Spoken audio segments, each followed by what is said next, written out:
চলে এসেছি আর খেলার খবর চ্যানেলে বিগ বিগ আপডেট নিয়ে। তো চলো বন্ধুরা, খুব গুরুত্বপূর্ণ আপডেট নিয়ে চলে এসেছি। ফুল ভিডিওটা দেখতে দেখো, স্কিপ করবে না।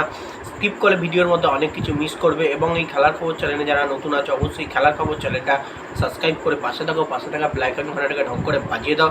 বেশি বেশি লাইক এবং কমেন্ট করে দাও, যাতে মোটিভেট হয়ে তোমাদের এই খেলার খবর চ্যানেলে এই ফাঁস আপডেট দিতে পারি। তো চলো বন্ধুরা, ফার্স্ট যে আপডেটটা নিয়ে কথা বলবো, খুব গুরুত্বপূর্ণ আপডেট তোমাদের শেয়ার করতে চলেছি ভিডিওর মধ্যে। তো ফার্স্ট আপডেটটাই হচ্ছে এমবিএসজি শিবিরের কোচ বাস্তব রায়, মানে ক্যালকাটা ফুটবল লিগের যে টিম আছে জুনিয়র দলের কোচ বাস্তব রায় প্রচুর পরিমাণে কিন্তু রেগে গেলেন। তো কারণ তোমরা নিশ্চয়ই জানো, কালকে কিন্তু খিদিরপুরের সঙ্গে খেলা ছিল মোহনবাগানের ক্যালকাটা ফুটবল লিগে বিকাল 3টে থেকে। তো সেই ম্যাচে মোহনবাগান 1-1 গোলে ড্র করে। আর রেগে যাওয়ার সবথেকে বড় কারণ হচ্ছে বাস্তব রায়ের প্রচুর পরিমাণে কিন্তু বল মানে চান্স ক্রিয়েট করেছিল মোহনবাগান, গোলে কনভার্ট করতে পারেননি। মানে পুরোপুরি চান্স ক্রিয়েট করেও কিন্তু গোল করতে ব্যর্থ হয়েছে।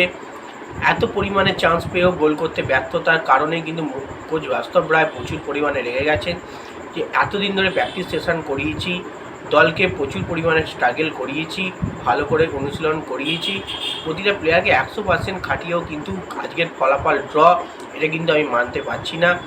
এত মিস করলে কিন্তু চলবে না, প্রচুর মিস করেছে। আজকে যদি যে সমস্ত মিসগুলো আমরা করেছি তারা যদি সঠিকভাবে যদি গোল করা যেত, তাহলে কিন্তু আমরা প্রায় 4-5-1 গোলে জিততাম। প্রচুর মুহুর্মুহুর অ্যাটাক আমরা নিয়ে গেছি, কিন্তু গোল করতে পারিনি। স্ট্রাইকিং লাইনের জায়গায় কিন্তু প্রচুর পরিমাণে অভাব দেখা যাচ্ছে, তারা গোল করতে ব্যর্থ হচ্ছে।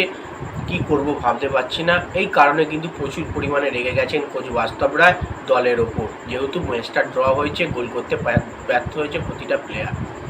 তো এবার নেক্সট যে আপডেটটা নিয়ে কথা বলবো, খুব গুরুত্বপূর্ণ আপডেট, সেটা হচ্ছে এমবিএসজি শিবির কিন্তু দিল্লি এফসি মানে দিল্লি স্পোর্টিং ক্লাবের প্লেয়ার অ্যালেক্স সাজিকে কিন্তু প্রায় 3 বছরের চুক্তি থেকে দলে সই করিয়ে নিল। মানে বেসিক্যালি বললেই চলে, চমক দিয়ে দিল অ্যালেক্স সাজি টু মোহনবাগান। তো অ্যালেক্স সাজিকে প্রায় 3 বছরের চুক্তি করেছে। 3 বছরের চুক্তিতে আমরা হয়তো অ্যালেক্স সাজিকে ডুরান্ড কাপের ডিফেন্সে দেখতে পারি, আইএসএলও এক্সট্রা টাইম হলেও কিন্তু অ্যালেক্স সাজিকে এমবিএসজি জার্সি গায়ে মাঠে নামতে দেখতে পারি। আইপিএল শিল্ড বলো, প্রতিটা ম্যাচ বলো, সুপার কাপ বলো, প্রতিটা ম্যাচেই টুর্নামেন্টে কিন্তু আমরা অ্যালেক্স সাজিকে দেখতে চলেছি। এবং অ্যালেক্স সাজি কিন্তু প্রচুর পরিমাণে ভালো পারফরমেন্স করার প্রবণতা আছে, দুর্দান্ত ডিফেন্স করে। দিল্লি এফসিতে আমরা দেখেছি অসাধারণ পারফরমেন্স করেছে স্পোর্টিং ক্লাব দিল্লিতে, এবং তাকে কিন্তু অনেক দিন ধরে মোহনবাগান টার্গেট করে রেখেছিল, নিতে পারছিল না। শেষমেশ এই মৌসুমে কিন্তু অ্যালেক্স সাজিকে দলে তুলে নিল। প্রায় 3 বছরের চুক্তি হলো অ্যালেক্স সাজির সঙ্গে মোহনবাগানের জার্সি গায়ে খেলার জন্যে। তো নেক্সট যে আপডেটটা নিয়ে আবার কথা বলবো, খুব গুরুত্বপূর্ণ আপডেট, সেটা হচ্ছে ইস্টবেঙ্গল এফসি শিবিরের প্লেয়ার পিবি বিষ্ণু কিন্তু জাত চেনাচ্ছেন। পিবি বিষ্ণু জাত চেনাচ্ছেন কেন বলছি, পিবি বিষ্ণু এমন একটা প্লেয়ার, সে কিন্তু ইস্টবেঙ্গলের হয়ে আইএসএল বলো, ডুরান্ড কাপ বলো, দুটোতেই কিন্তু গোল করার প্রবণতা রয়েছে। প্রতি ম্যাচে গোল করার চেষ্টা করে, গোল করেওছে, দলকে গোল করে জিতিয়েছে। ক্যালকাটা ফুটবল লিগেও কিন্তু গোল করেছে, ডার্বিতে গোল করেছে। সেনামি কিন্তু তারা যাদের যে নেক্সট ম্যাচটা হলো, সেই ম্যাচটা 5-1 গোলে জিতেছে। এবং সেই ম্যাচে কিন্তু পিবি বিষ্ণু হ্যাটট্রিক করেছে, মানে 3টে গোল কিন্তু তিনি করেছেন। তো তিনি নিশ্চয়ই তার জাত তিনি চেনাচ্ছেন। আশা রাখবো ইস্টবেঙ্গলের পিবি বিষ্ণু নেক্সট টাইম আরও ভালো পারফরমেন্স করবে, একটা ভালো জায়গায় যাওয়ার চেষ্টা করবে এবং ইন্ডিয়া টিমের হয়ে ভালো পারফরমেন্স করবে। কারণ পিবি বিষ্ণুর খেলায় কিন্তু আমরা পসিবিলিটি দেখেছি, প্রচুর পরিমাণে গোল করার ক্ষমতা রয়েছে, চান্স মিস করে না। ঠিক সেরামি কিন্তু পিবি বিষ্ণু ইস্টবেঙ্গলের হয়ে ক্যালকাটা ফুটবল লিগের প্রথম হ্যাটট্রিকটা তিনি সেরে নিলেন। তো এবার নেক্সট এবং লাস্ট আপডেট যেটা নিয়ে কথা বলবো, খুব গুরুত্বপূর্ণ আপডেট, সেটা হচ্ছে Mumbai City FC player Nuno রাইসকে নিয়ে।